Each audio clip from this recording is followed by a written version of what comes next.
Cafe anyway.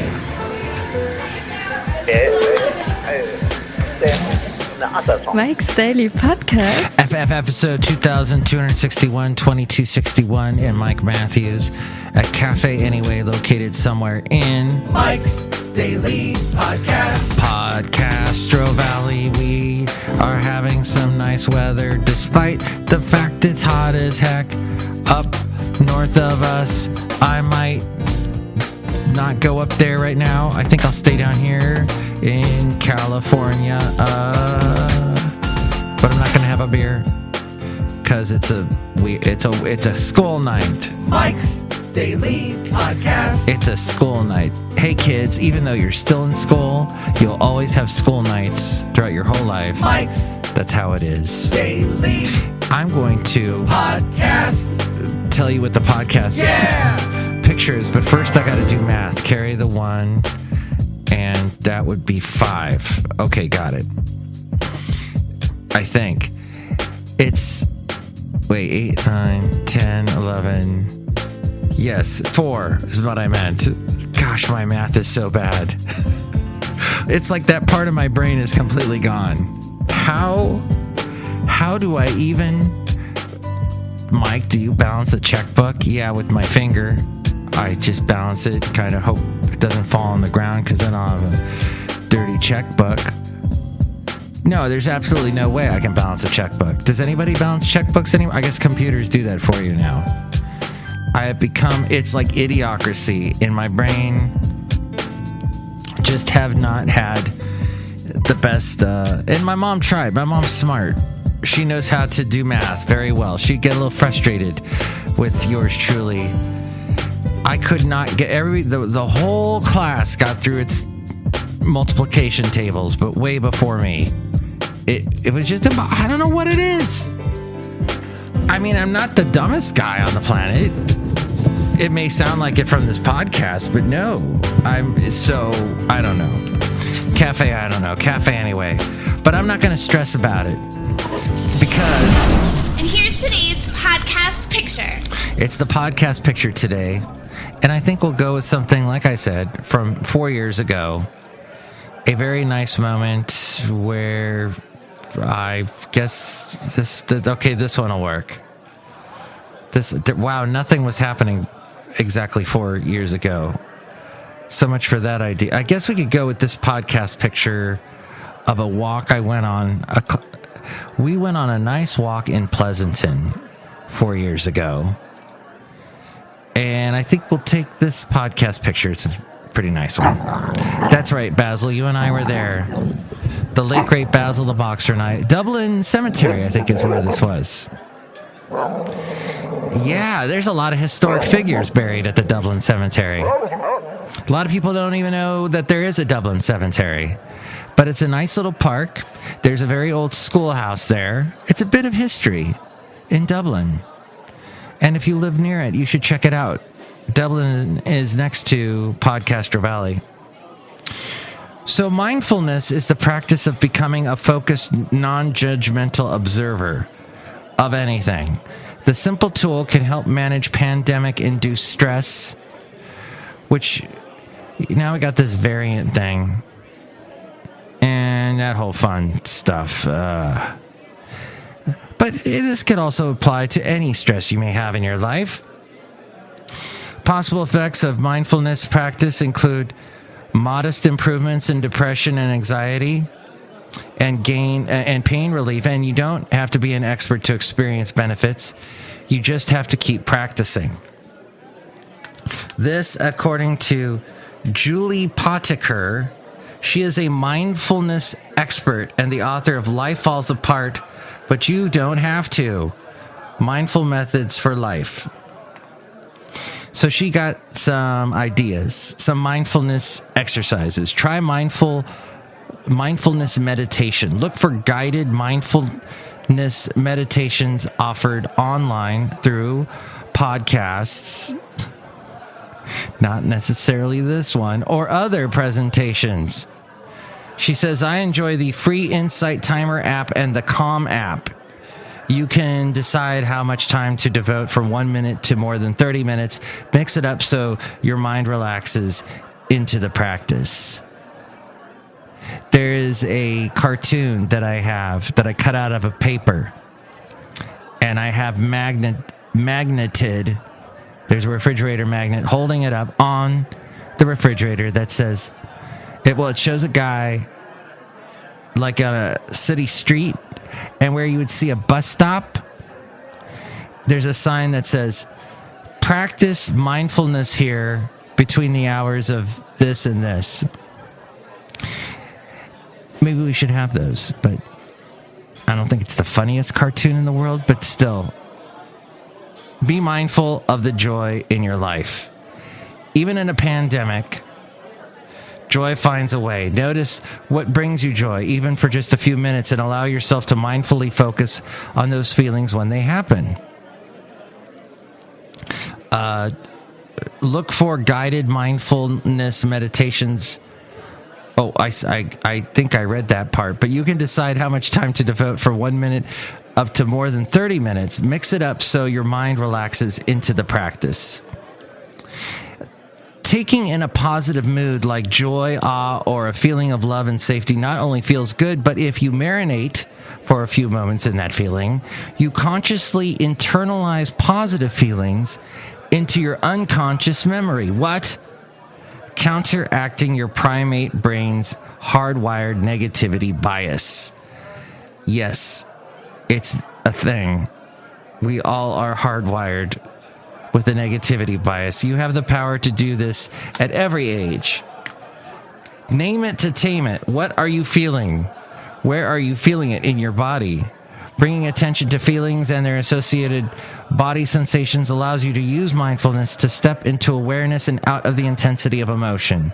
Place your hands where you feel worry manifesting itself. Send soothing thoughts to that area, calming your nervous system. And use mindfulness to get grounded when thoughts and feelings run rampant through your brain. It's easy to feel panicked, stressed, or overwhelmed. As we go outside a cafe anyway, we're bringing Mike's Daily Podcast somewhere in Podcaster Valley. You can use mindfulness to get grounded and tap into your inner calm. Put your feet on the ground and send your attention down to the soles of your feet. Cook and eat mindfully. Be mindful about the whole process from slicing your food to putting it in your mouth and chewing it. I took a class on better nutrition, and one of the things the doctor walked us through in this group was eating a grape and like taking a long time to eat the grape, putting in it, looking at it first, holding it in your hand, then putting it in your mouth and all that, and then eventually eating it, and then really observing how it tastes in your mouth and all that. We don't do that. We just plow right through food these days. Fast food. We want food fast and then eat it fast. And then we're like eating I'm hungry now. Well, you just ate. Did I? I don't know. I did it so fast I forget. Cook and eat mindfully. Be mindful about the food process. When you are cutting veggies or stirring a pot of soup, feel the utensil in your hand. See the colors of the food. Smell the aromas. Listen for any crackling or sounds. Get all your senses involved in the experience. That's one thing when we're just purchasing food, buying fast food, picking it up from the restaurant. We're not actually seeing how the food is made, and there's a whole process of that. And not only that, you're burning calories when you're cooking, but it also makes you more mindful of what you're making. There's so much you can't control in terms of how the pandemic affected us, but you do have control over the choices you make around your well-being. Add mindfulness to your new safety and wellness way of life, and you'll strengthen your immunity while you build up your emotional resilience. Studies have shown that stress weakens the immune system, not a fact to take lightly. The strain of continual stress can contribute to conditions like heart disease, high blood pressure, diabetes, depression, and anxiety, even in normal times. So, and then with everything else on top of, with the coronavirus and everything, Yeah, makes it difficult. So, one thing to consider, and I was watching this video I love to watch because, well, these people live in the South, and it's a couple that I've talked about on the podcast before. They had a dog that passed away like I did, and they talked about it very honestly in their YouTube channel. And then they go and they visit all these cool places that look interesting to me. They go visit Florida, they go visit Savannah, Georgia, and then they're all over the Appalachian Mountains, the Smoky Mountains, and they visit all these cool restaurants that have really fattening food that I probably shouldn't eat, but it's fun watching other people eat. So, but they went to this place, they've just posted a video, and they went to Dollywood, Dolly Parton's amusement park in Pigeon Forge, Tennessee. And then they went to a restaurant as well, some kind of like big bear diner type thing. Well, everywhere, there wasn't a single person wearing a mask in this entire video. This is a recent video that was just posted. So that's how stuff is going in the South, it would appear, just watching this video. Mississippi health officials urge precaution ahead of July 4th amid the Delta variant spread. They said they advised residents take their 4th of July celebrations outdoors amid increasing COVID-19 infections and hospitalizations linked to the highly transmissible Delta variant in unvaccinated individuals. A state health officer there with Mississippi noted 11 new daily deaths, 10 of which occurred in unvaccinated individuals, including 3 people in their 30s, and one involved in a partially vaccinated person in their 80s. Dobbs told reporters, that's Thomas Dobbs, the state health officer, he said that unvaccinated individuals accounted for 96% of cases in the past month. So that's something to consider. Keep hanging out outside. Definitely check to see if everyone in your group, in your social bubble, is vaccinated. The officials noted that the COVID-19 vaccines are widely available in Mississippi and urged those not yet vaccinated to consult health care providers and become vaccinated, especially in the face of concerning viral variants.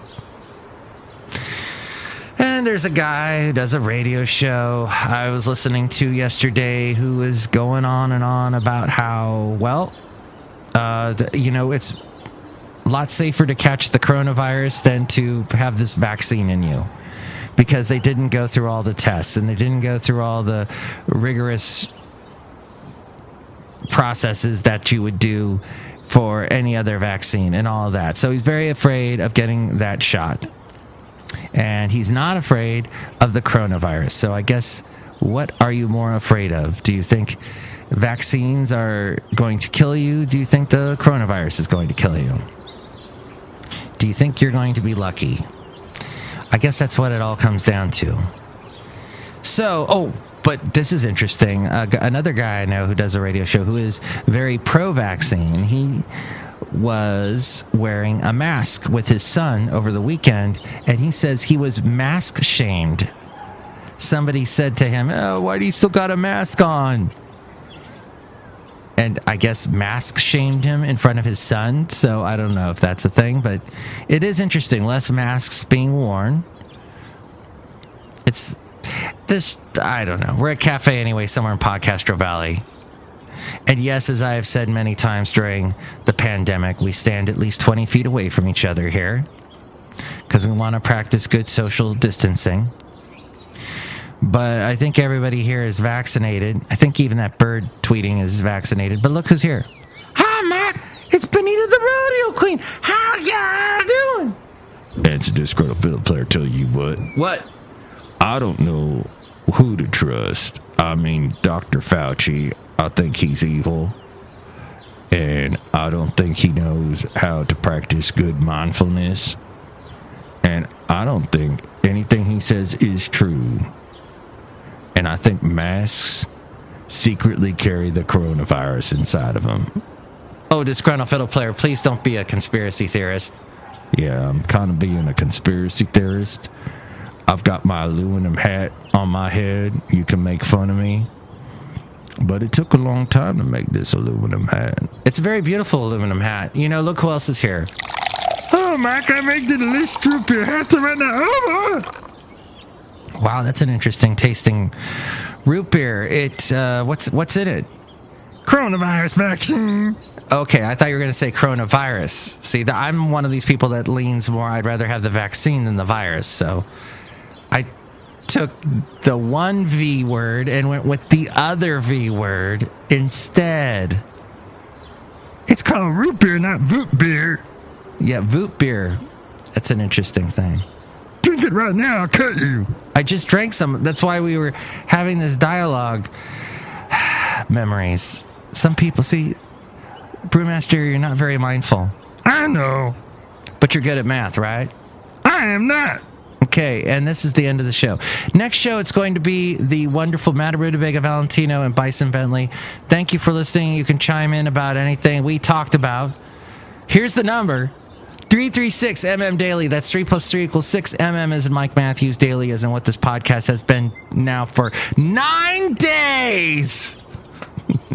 9 whole days this podcast has been going. It's a daily podcast. So yes, it should be. How many days has it been when I started the podcast? Over 10 years ago. How many days is that? That's 10 times 365. So that would be 306.50. Oh, behave. Yeah. I think. Yeah, baby. Yeah. Ow. Did I carry the one? No, that's right. Hey, the thing is, I haven't done that many because I've been interrupted over the years. And have taken a day off here and there, maybe a week off, maybe a month. It just depends because I have this thing called a life. But if you don't have a life and you'd like to call the number 336 Daily and let me know what you think. And next show, it will be Madame Rootabega, Valentino, and Bison Bentley. And with more on where to check out the show, it's A-Frame. Mike's Daily Podcast is written and produced and performed by Mike Matthews. His podcast is super easy to find. Download or listen to his show and read his blog at MikesDailyPodcast.com. Email Mike now at MikesDailyPodcast@gmail.com. See you tomorrow. Bye!